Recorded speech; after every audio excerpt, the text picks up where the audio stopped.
چھوٹا سا اسرائیل ہے، چھوٹا سا چند یہودی ہیں، مار مار کے 2 ارب مسلمان، روز بچیاں شہید ہو رہی، بچے شہید ہو رہے، مر رہے، کسی کو پرواہ ہی نہیں۔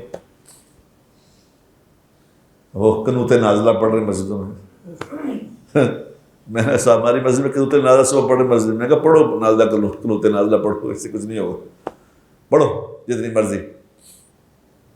مرضی پڑھو، اس سے کچھ نہیں ہونے لگا۔ خانہ کعبہ بھرا پڑا ہے،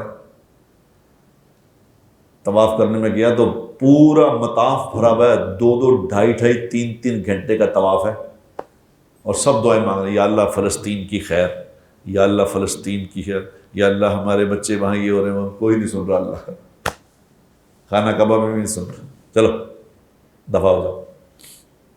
تمہارے دلوں میں تو زندہ رہنے کا جذبہ ہے، تم تو بچتے پھر رہے ہو،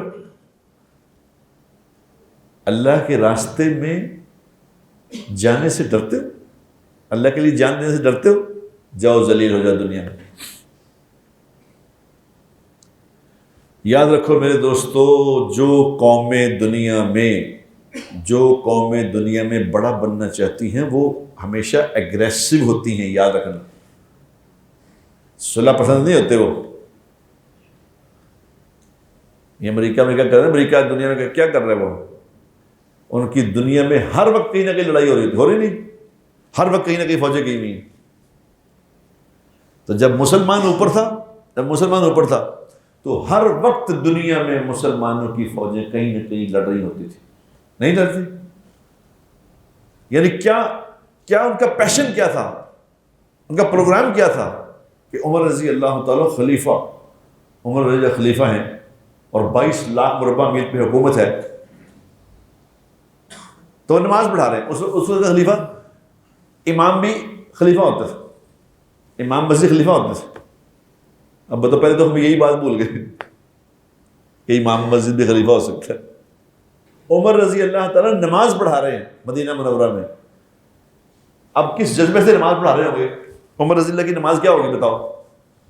انہوں نے سلام پھیرا، سلام پھیر کے پیچھے کھڑے عبد الرحمن بن عوف رضی اللہ تعالیٰ پیچھے کھڑے، تو سلام پھیر کے یہ نہیں کہا کہ استغفر اللہ، نماز کے بعد سلام کے بعد استغفر اللہ پڑھنے کا حکم ہے نا، استغفر اللہ بھی نہیں پڑھا۔ اس کو کہہ رہے عبد الرحمن بات سنو یار، وہ فلاں ملک میں ہم نے جو فوج بھیجی وہ تھوڑی نہیں، وہ کو تھوڑی ہے، اس کو اور بھیجنا چاہیے۔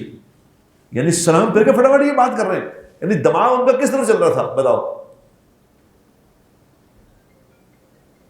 کہ ہم نے دنیا میں اللہ کا دین زندہ کرنا ہے، اللہ کا پیغام پہنچانا ہے۔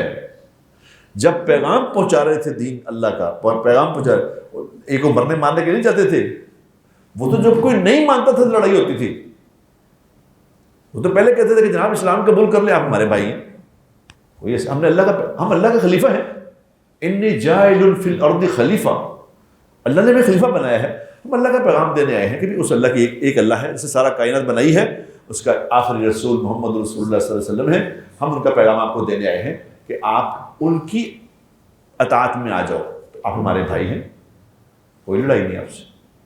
وہ نہیں ہم نہیں مانتے، اگر آپ نہیں مانتے تو اس کو کہتے ہیں کہ آپ جزیہ دو، ہمیں جزیہ دو، ہم تمہاری حفاظت کریں گے، اس لیے جزیہ دو کہ ہم حفاظت کریں گے۔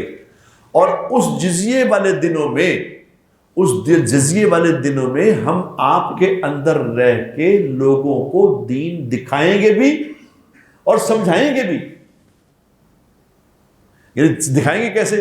اپنی زندگی پیش کریں گے انہیں کہ یہ دیکھو میں ہوں مسلمان، میری زندگی دیکھ لو، میرا اٹھنا دیکھو، میرا سونا دیکھو، میرا کاروبار دیکھو، میرا جینا دیکھو، میری شادی دیکھو، میرے رسم و رواج دیکھو، پھر اگر تمہیں پسند آئے گا تو مسلمان ہو جائے۔ اگر وہ کہتے تھے کہ چلو جزیہ بھی دیتے، تو پھر وہ کہتے ہیں کہ مجبوراً پھر آپ سے لڑنا پڑے گا۔ مجبوراً لڑائی ہوتی تھی، لڑنے مرنے کے لیے نہیں آئے تھے، مجبوراً لڑائی ہوگی۔ جب آپ ساری باتیں نہیں مان رہے پھر لڑائی ہوگی۔ جب تک ہم یہ کام کر رہے تھے ہم ایک نمبر پہ تھے، باقی ساری قومیں نیچے۔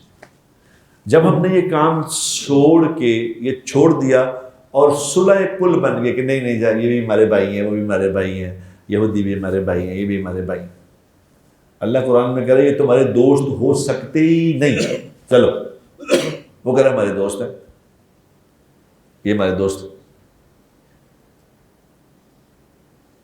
اب بتاؤ کس کی مانے؟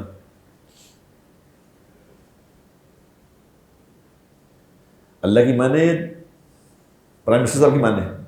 کیا خیال ہے؟